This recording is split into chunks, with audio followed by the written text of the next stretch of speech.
Here I have OPPO Reno 7, and today I'm going to show you how to change slow motion speed on this device.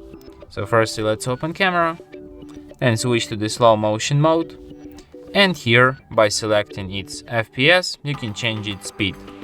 So like the more FPS you have, the slower slow-mo will be, and that's how it works.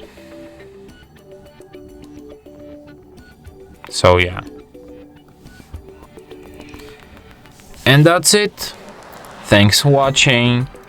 If you find this tutorial useful, don't forget to hit that like button and subscribe to our channel.